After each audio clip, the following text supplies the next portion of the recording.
காவல்துறை துணை ஆணையர் தலைமையில் ஒரு ஆலோசனை கூட்டம் நடத்தப்பட்டு இந்த முடிவுகள் எடுக்கப்பட்டிருப்பதாகவும், ஏற்கனவே இதுக்கான பதிவுகளை காவல்துறை சார்பாக மேற்கொண்டு அவர்களுக்கு அடையாள அட்டைகள் வழங்கும் பணியில் நடைபெற்று வருவதாகவும் தெரிவிக்கப்படுகிறது.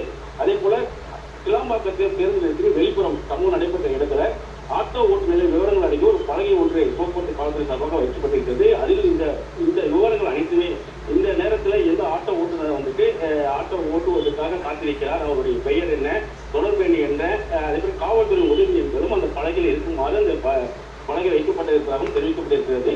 ஏஎன்பிஆர் சிசிடிவி கேமராக்களையும் போக்குவரத்து காவல்துறை சார்பாக அங்க நிறுவ ஏற்பாடு செய்யப்பட்டிருக்கிறது. சம்பவம் நான் காவல்துறை உயர் அதிகாரிகளுக்கு பதிவிட்டேன். கேமராக்களும் அதே போல கிளாம்பாக்கத்துக்கு பேருந்துகள் வெளிவரக்கூடிய இடத்துல சில இடங்கள்ல வந்து ஏஎன்பிஆர் கேமராக்கள் இல்லாத இடத்திலும் இந்த கேமராக்கள் பொருத்தவும் ஏற்பாடு செய்யப்படுகிறது. 10க்கும் மேற்பட்ட ஏஎன்பிஆர் கேமராக்கள் இந்த பொருத்த ஏற்பாடுகள் செய்யப்பட்டிருப்பதாகவும் காவல்துறை சார்பாக தெரிவிக்கப்பட்டிருக்கிறது.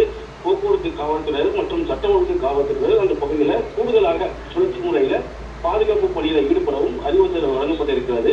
கட்டுப்பாடுகள் மீறும் ஆட்டோக்களை பறிமுதல் செய்யப்படும் என்றும், ஆட்டோக்களை போலீசாரிடம் பதிவு செய்யாமல் ஓட்டினாலும் பறிமுதல் செய்யப்படும் என்றும் கடுமையான எச்சரிக்கைகளையும் போக்குவரத்து காவல்துறை சார்பாக தெரிவிக்கப்பட்டிருக்கிறது. அதே போல அங்கு புறநகர் காவல் நிலையம் ஒன்று நிறுவனத்துக்கு ஏற்பாடு செய்யப்பட்டிருப்பதாகவும் அதற்கான அனுமதியும் பெறப்பட்டிருப்பதாகவும்